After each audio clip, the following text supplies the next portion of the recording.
तापीतपयोदमौक्तिकजपा वर्णैर्मुखैः पञ्चभिः स्त्रक्षैरञ्जितमीशमिन्दुमुकुटं पूर्णेन्दुकोटिप्रभं शूलं टङ्ककृपाणवज्रदहना नागेन्द्रघण्टाकुशान् पाशं भीतिहरं दधानममिता कल्पोज्ज्वलं चिंतयेत्। नमस्कार, स्वागत है आपका अपने चैनल बिंदु माधव वैदिक सनातन में।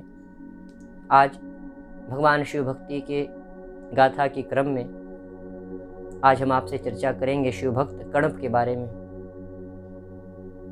इनका जन्म से नाम तो कणप नहीं था, लेकिन आगे चलकर के भगवान शिव के भक्ति के पश्चात भगवान शिव ने इनका नाम कणप रखा। तो इनका चरित्र के बारे में हम चर्चा करेंगे।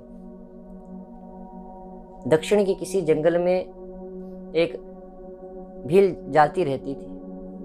इनके पिता का नाम था नाग और माता का नाम था तत्ता। इनके माता पिता दोनों भगवान शिव के अनन्य भक्त थे और भगवान शिव की भक्ति के करने के पश्चात बहुत वर्षों बाद इनको पुत्र रत्न की प्राप्ति हुई। और पुत्र रत्न की जब प्राप्ति हुई तो इनके पिता ने इनका नाम रखा तीर्ण। तीर्ण का अर्थ होता है कि भारी, अर्थात जब यह हुए तो इनका भार बहुत ज़्यादा था, इसलिए इनके पिता ने इनका नाम तीर्ण रख दिया। अब तीर्ण जब धीरे धीरे बड़े हुए और इनके पिता ने इनको धनुष बाण चलाना, शिकार करना सिखाया और इनका अब शिकार करने में बड़ा इनको मज़ा आने लगा। अब धीरे धीरे ये बड़े हुए और अपने मित्रों के साथ जाते थे शिकार करने। तो एक दिन ये किसी एक घने जंगल में चले गए, वहाँ पर एक सुअर का शिकार किया और इसके बाद दोपहर का समय हो गया, इनको प्यास लगी। तो अपने मित्रों से पूछा कि मित्र, आसपास कहीं नदी या तालाब हो जिससे हम अपनी प्यास को शांत कर सकें। तो इनके मित्रों ने कहा कि हाँ मित्र, स्वर्णा नाम की नदी पहाड़ों के ऊपर बहती है, हम लोगों को ऊपर जाना पड़ेगा। तो इनके मित्र ने कहा कि ठीक है चलो। तो जब ये गए ऊपर और नदी का जल का पान किया तो अपने थोड़ी दूर पर इन्होंने देखा कि एक मंदिर है। तो अपने मित्र से पूछा कि मित्र, वहाँ पर किसका मंदिर है? तो भगवान के मित्रों ने कहा कि वहाँ पर एक जटाजूटधारी भगवान शंकर की एक मूर्ति है, वहीं पर जाकर के लोग आपके माता पिता आके यहाँ पर पूजन करते हैं। अब पहाड़ पर चढ़ते चढ़ते तीर्ण को भूख भी प्यास बहुत लग गई। तो अपने मित्रों से कहा कि चलो उसी मंदिर में जाकर के हम लोग थोड़ा विश्राम भी कर लेते हैं। तो मित्रों ने कहा कि ठीक है, अच्छी बात है, चलो। अब जब वे मंदिर पर पहुंचे और जैसे ही तीर्ण ने देव प्रतिमा को देखा, भगवान शंकर के विग्रह को देखा, उनके आंखों से आंसू बहने लगे और जाकर के तुरंत भगवान को प्रेमालिंगन कर लिया, भगवान को अपने गले से लगा लिया। अब सारे मित्र उनके बड़े आश्चर्य पड़ गए कि यह तो मंदिर को इसको पता भी नहीं था यहाँ पर मंदिर है। हम लोगों ने इसको बताया कि यह मंदिर है और यह ऐसे भगवान से प्रेम कर रहा हो, न जाने भगवान से कितने वर्षों से इसका नाता हो।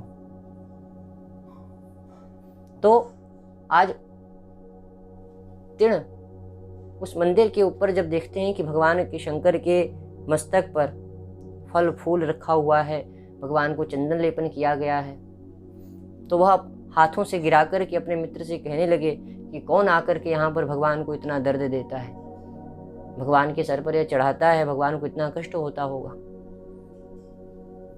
तो आज उनके मित्रों ने कहा कि अरे एक ब्राह्मण आते हैं, वही इनके मस्तक पर ये सभी चीज़ें रखते हैं। तो आज ये सारी बातें होने लगी। तो उनके मित्रों ने कहा कि चलो हम लोग घर चला जाए। तो तीर्ण ने कहा कि नहीं, तुम लोग जाओ, हम बाद में आएंगे। तो उसके बाद जब उनके मित्र वहाँ से चले गए, तब तीर्ण वहाँ पर बैठ कर के सोचने लगे कि बताओ, हम लोग नीचे रहते हैं, आज तक हमको पता नहीं कि भगवान ऊपर रहते हैं पहाड़ों पर। तो भगवान को भूख लगी होगी, भगवान के लिए क्या ले आए। तो आज उन्होंने कहा कि जब हमको भूख लगती है तो हम क्या खाते हैं। तो वह तो शिकारी थे, भील जाती। तो कहा कि हमको जब भूख लगती है हम तो मांस का भक्षण करते हैं, तो भगवान को भी वही खिलाए। फिर पहाड़ों के नीचे गए, शिकार करके आए और मांस पका करके पहले अपने चखा कि ठीक तो बना है, क्योंकि भगवान को भोग लगाएंगे जैसा हमको अच्छा लगना चाहिए, तभी हम भगवान को भोग लगाएं। चखे, स्वाद ठीक लगा, पहाड़ों पर चढ़े। फिर सोचा कि ब्राह्मण जो हैं वो फल पुष्प से भगवान की पूजन अर्चना करते हैं। हाथ में मांस लिया था और फूल जो रास्ते में पड़ा उनको तोड़ के अपने कानों के पास रखते हुए चल पड़े और कहा कि अरे इनको जल भी चढ़ाया जाता है, अब जल किस में लें? कोई पात्र तो उनके पास, कोई बर्तन तो था नहीं, तो जल अपने मुंह में ही भर लिया और गए भगवान के पास। भगवान के मंदिर में जो मुंह जल में भरा था वह भगवान का उससे अभिषेक किया और जो कानों पे फूल रखा था वह भगवान को चढ़ा दिया और जो हाथ में मांस पका करके ले आए थे नीचे से वह ला करके भगवान को भोग लगा दिया। अब जब धीरे धीरे पूरी रात्रि बीत गई, अब उनको जब लगा कि अब चलना चाहिए, उन्होंने कहा कि अरे यहाँ पर कोई जंगली जंतु आ गया तो भगवान की रक्षा कौन करेगा? तो वहाँ पर पहरा देने लगे। अब पहरा देने के बाद अब उनका यहाँ नित्य क्रम हो गया। सुबह उठे, उस नदी में जाकर के स्नान किया। अब जैसे कि नित्य के प्रति ब्राह्मण जो उस मंदिर में नित्य पूजा अर्चना को आते थे, उन जब आए तो देखा कि अरे यहाँ पर तो कोई जल्दी आता नहीं और यहाँ पर न जाने मांस, जब उन्होंने मांस को देखा तो उनका मन जो है बड़ा विचलित हो गया कि अरे भगवान के मंदिर में मांस ला कर किसने रख दिया। तो ब्राह्मण बड़ा दुखी मन से होकर के पूरे मंदिर को साफ सफा किया। उसके पश्चात पुनः स्नान किया और भगवान शंकर से कहने लगा कि प्रभु आपकी तो मंदिर की जिम्मेदारी मेरी है और आपके मंदिर में न जाने किसने आकर के यह गंदा कर दिया। तो इसके पश्चात परमात्मा की स्तुति की और फिर ब्राह्मण चले गए और तीर्ण जो है पुनः मांस लेकर के आए और उसी तरह से अपने कानों पर पुष्प रख के और अपने मुखों में जल रख कर के भगवान का अभिषेक किया, भगवान को भोग लगाया। और इस प्रकार से यह क्रम जो है पूरे 5 दिन तक चला। कई दिनों के यह क्रम चलने के पश्चात अब रोज़ पुजारी आते, रोज़ मंदिर साफ करते।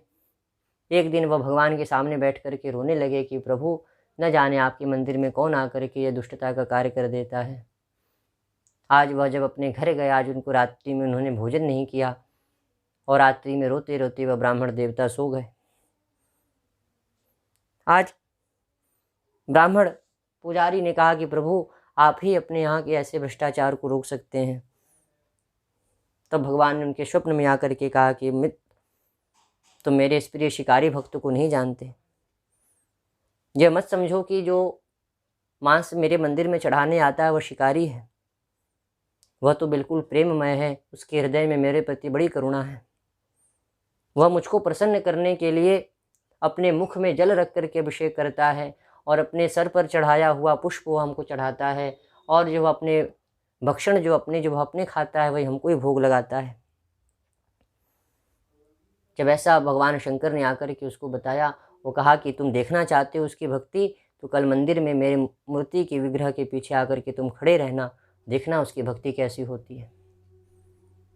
आज जैसा भगवान शिव ने उस ब्राह्मण को कहा, वो ब्राह्मण जल्दी से आया और सारी मंदिर की सेवा करके भगवान जो शिव का विग्रह था, मूर्ति थी, उसके पीछे जाकर के वो ब्राह्मण जाकर के छुप गया।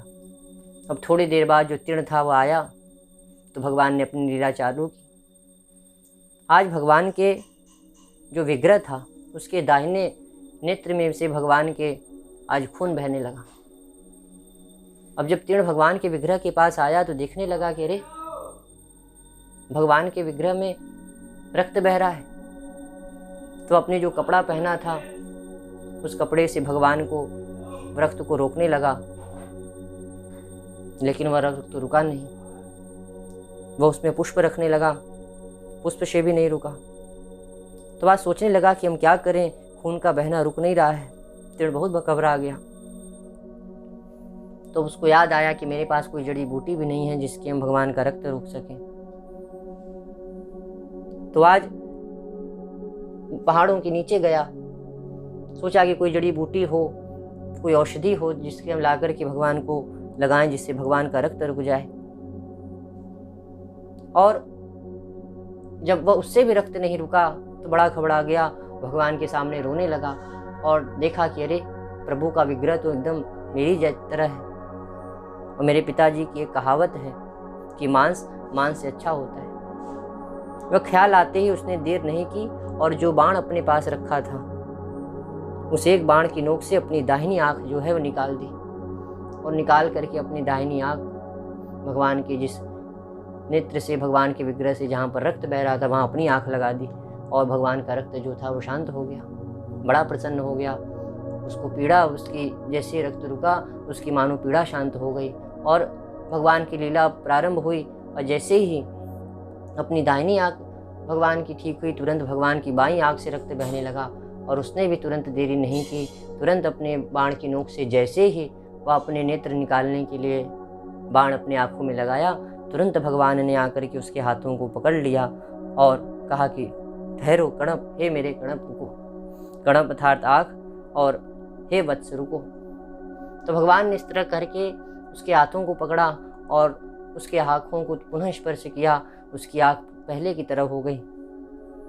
फिर भगवान ने कणप को उसके हाथ पकड़ करके अपने पास खींचा और कहा कि तुम त्याग और प्रेम की करुणामय मूर्ति हो, तो इसी भांति मेरे सर्वदा पास रहा करो। तो इस प्रकार से और भगवान ने अपने परम भक्त कणप किया जो चरित्र था मैंने आप लोगों को बताया। भगवान की करुणामय मूर्ति और भगवान की प्रेममय पूजा करने से भगवान कितने जल्दी सरल हृदय प्रसन्न हो जाते हैं, इस बात का यह प्रमाण है। आगे भी हम आपसे भगवान के शिव भक्तों की चर्चा करते रहेंगे। तब तक के लिए नमस्कार।